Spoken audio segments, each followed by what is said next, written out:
A lot of you have asked me in the past to do a video talking about my study tips, or how it is that I study, how I manage my time, and how I get through the books that I do and prepare for things. And it's something that I've been asked about for years. So I decided that I'd finally do a video talking about it.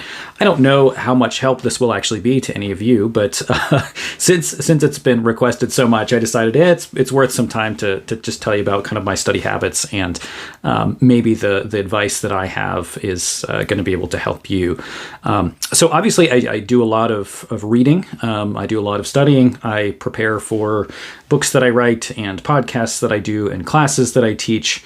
The books that I have behind me aren't just a nice decoration here. I actually have read almost all of the books in here. And so for what it's worth, I'll tell you kind of what my study habits are, how I tend to do things, and see if that will benefit you at all. Now, first of all, I'm very limited in what books I buy at this point in my life. And I think there was a time when I started doing a lot of reading and studying in the area of theology, which is my field, but I study far beyond that field. I study in all sorts of different areas. But when I started doing a lot of serious study when I was in college, I would go to used bookstores and just kind of pick up anything that I found that was like theologically related in any way, or anything that had to do with the history of the church. And I just ended up with a lot of random books about all sorts of random things. But I also have this kind of obsession with reading everything that I own. So that meant that whatever I picked up, I would read. Like, I wasn't going to have books that just sit on the shelf. That's why I said I read everything in here, just about. So I don't have books that are just wasted. And some of that now is honestly just practical, because I don't have a ton of space and I do have a ton of books. So I have to limit what I buy. And I also have tons of books on my e-reader too. I have electronic books just because I kind of have to for the sake of space.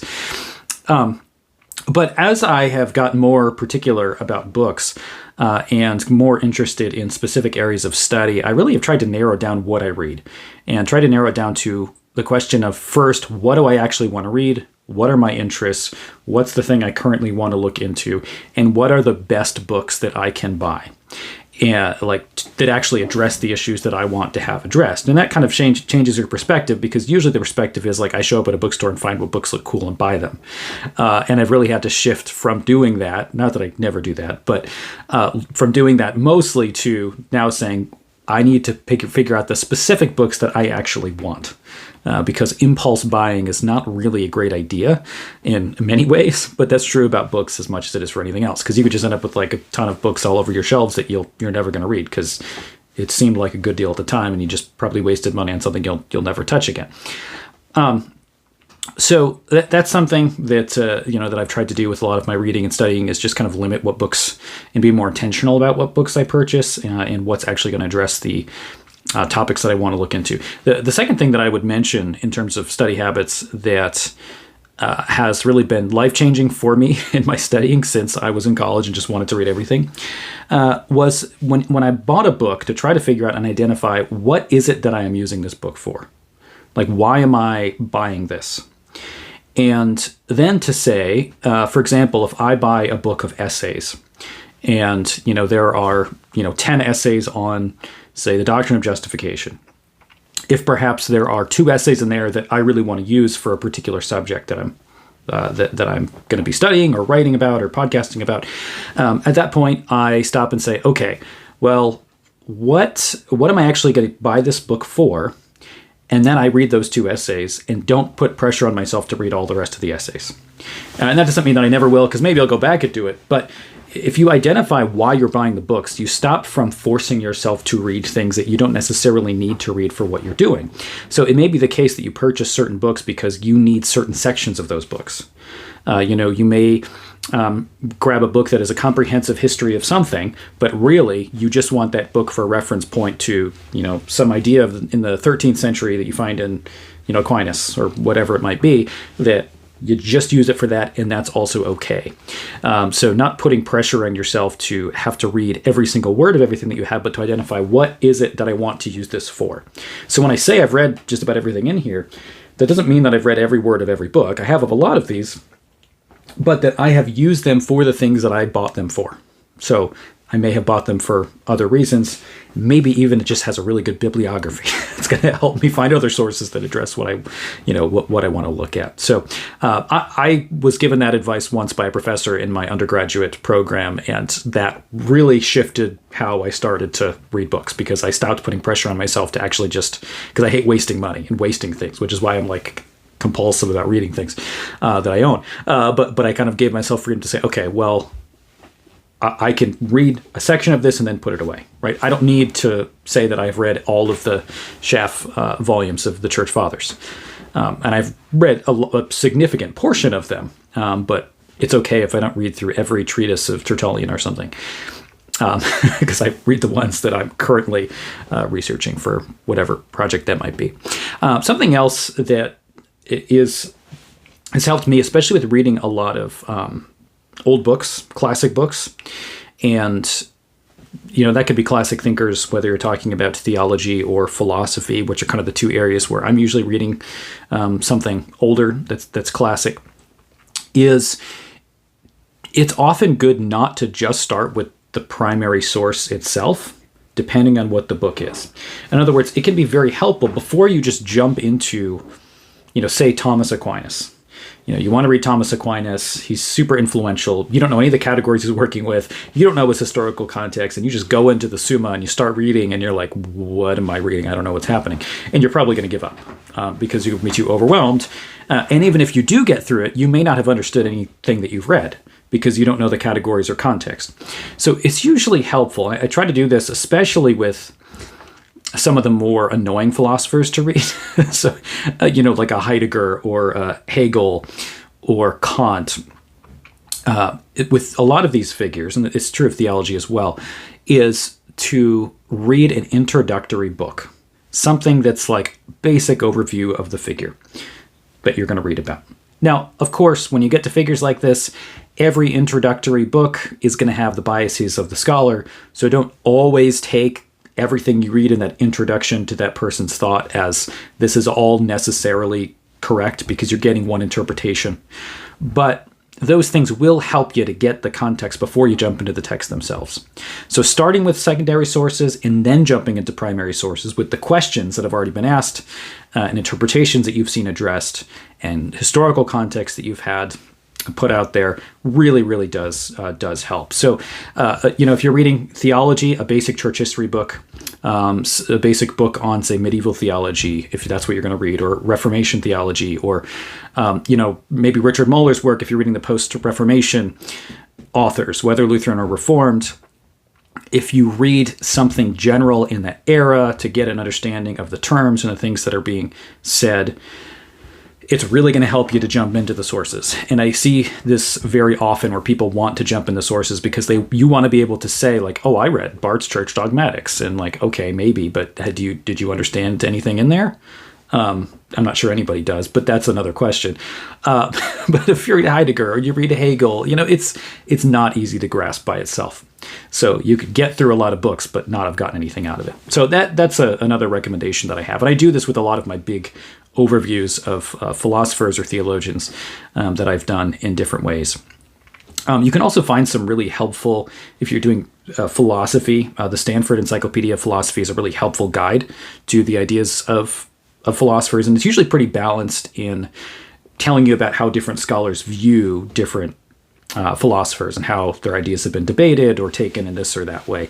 That's a really good resource when I'm doing philosophy, at least, that I look at. But then if you're doing something in theology and church history, something like Jaroslav Pelikan's church history volumes or his historical theology volumes, those are really good as a guide. Again, you're going to get one particular interpretation of those figures, but it's going to be very helpful to set some of that context. Now, another question that I'm often asked is, how do you read so many books? Okay, so people ask, like, first of all, how many books do you read? People ask me this a lot. In some ways, it's kind of hard to quantify how many books I read a year, if we're talking, by year, say, because I don't always read whole books. And if you look at my, I'm on Goodreads, and if you can look at what books I read in a year, and if you look at that, you're probably going to notice that there's a lot more like literature and philosophy probably than theology. And and part of the reason for that is when I'm doing a lot of my theology writing, I'm often constantly revisiting books. But that doesn't mean I'm reading the book from start to finish. So you're not really going to get everything I've read, and I'm reading a lot of articles a lot of the time as well, which also don't show up in Goodreads. So it's not really going to give you a full picture of what I'm actually reading during the year. But a couple things that I would recommend or find helpful. One is I do think setting goals for yourself is good. I think we as people work well with goals. So to set a goal of I'm going to read this book, I'm going to read, or with your writing. I've been doing this every month now because I found since I've been doing work as a president of our seminary, as well as all of my podcasting that I've been doing and all of the research for the podcast, which has been a lot recently, it's taken up a ton of my time, that the writing portion of things in my job has been kind of put on the back burner because I've been doing so many other things. And that's the part that I actually love more than anything else. But what I've had to do is just put it in my schedule and say, okay, here's a scheduled time. I'm going to write X number of words this month. And I'm taking this day of the week to do writing. So setting those kind of goals has really helped. I've had to push myself into doing that now just because my schedule is so insane that if something's not directly on my schedule, I'll never find time to do it. And if something is on my schedule, I probably won't find time to do it at the time. So, but that's just the nature of being very busy a lot of the time.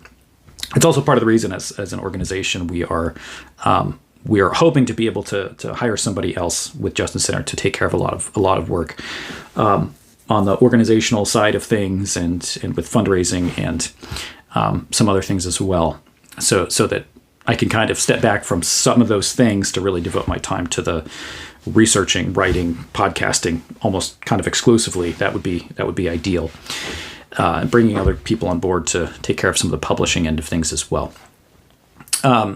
So scheduling, setting goals for yourself is often very, very helpful.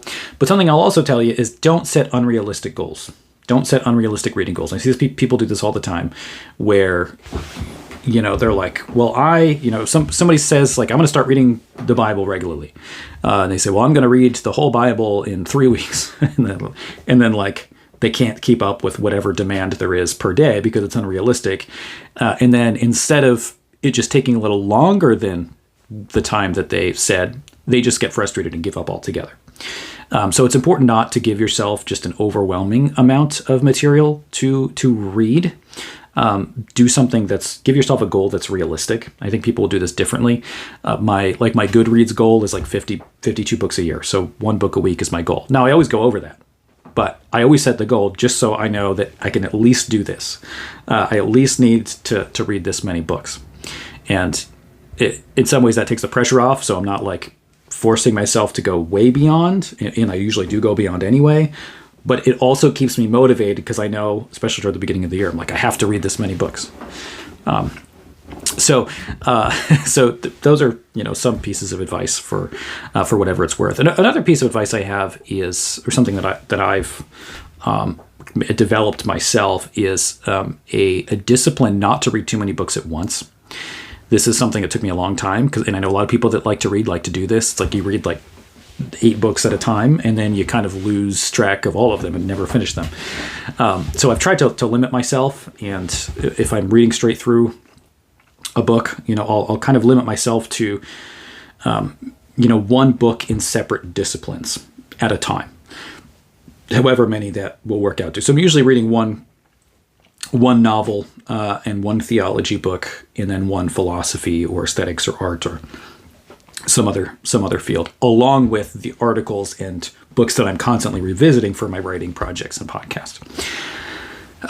So to just stay disciplined that way has been very helpful. I do take a lot of notes. I take a lot of notes when I read.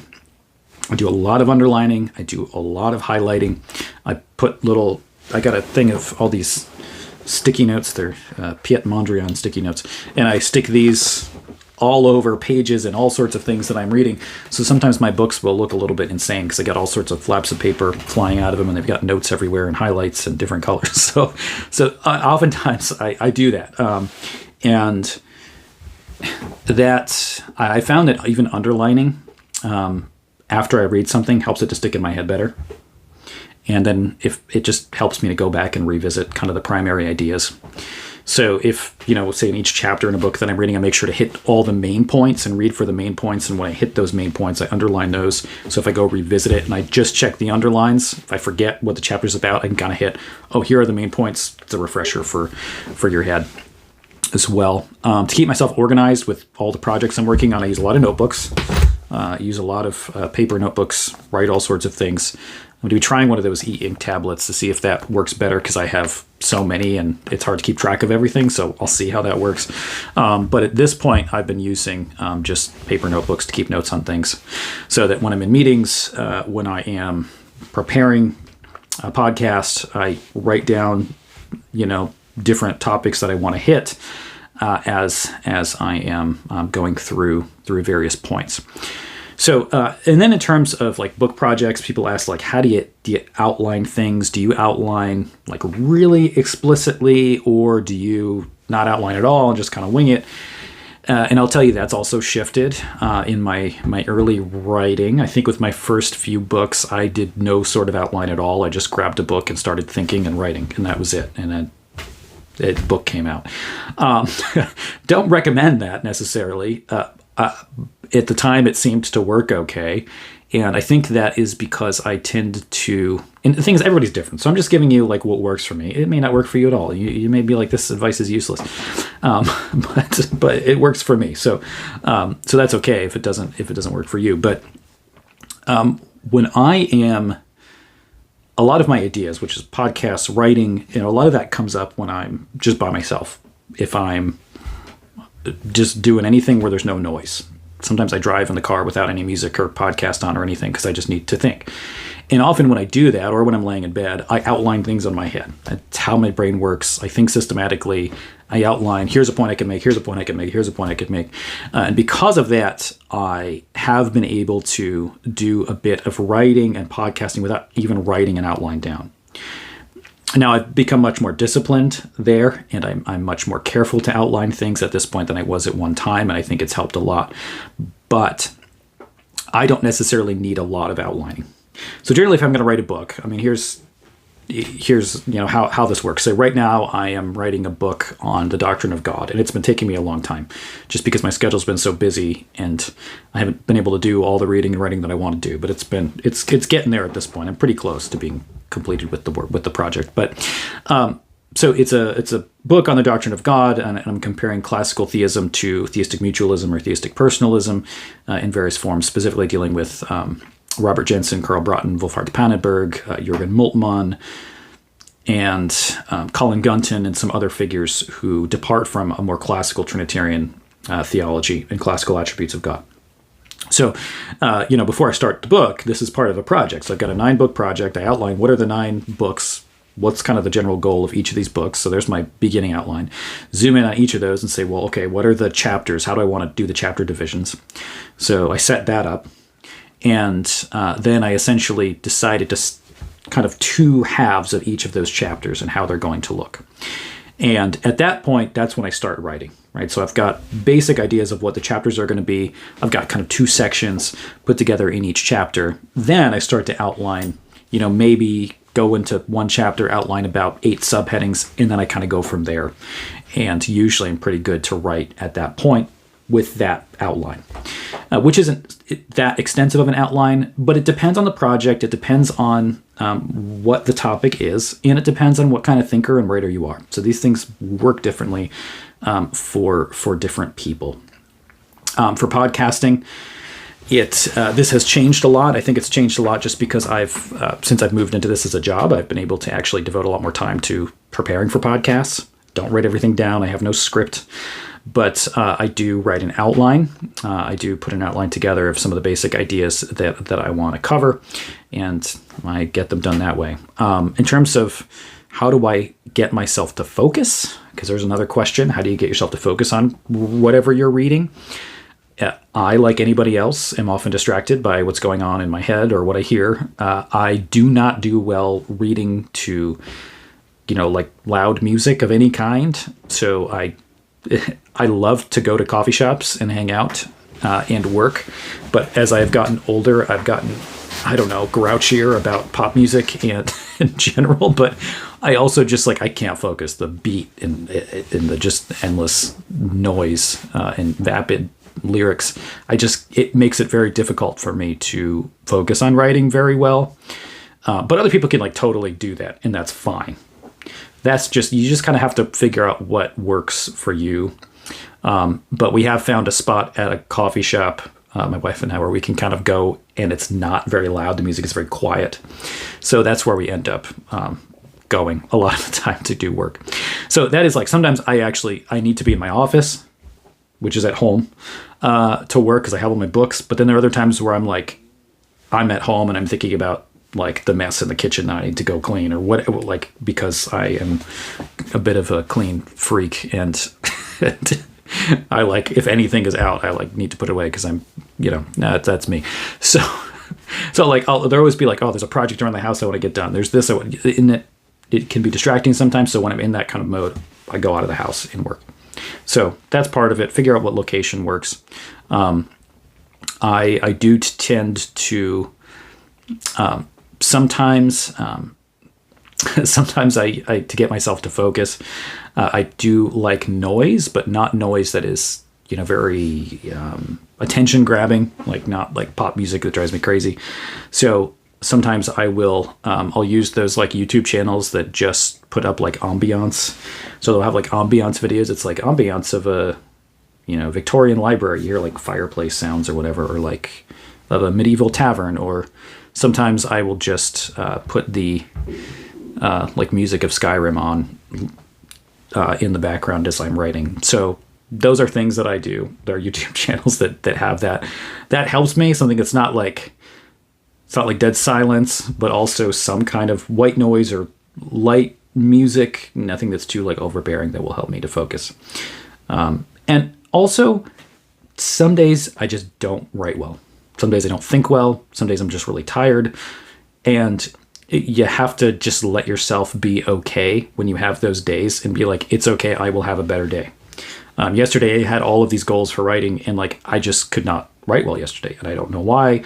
I just had days like that, or had seasons like that. And then as I got up today, I was like ready to go, got way more done within like 2 hours than I got done within 4 hours yesterday. Well, why? I don't know. But you just get days like that. So I think everybody's probably like that. So just kind of give yourself the okay to say like, it's okay if I don't do a ton in one day, because you will have those days where then you get a lot done. And that's what it is. So anyway, hopefully that helped you. If I know a lot of you have asked me this for like years, and I've never done it, so I thought it might be worthwhile.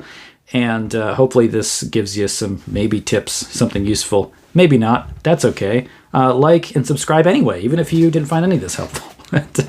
We'll see you in the next video. God bless.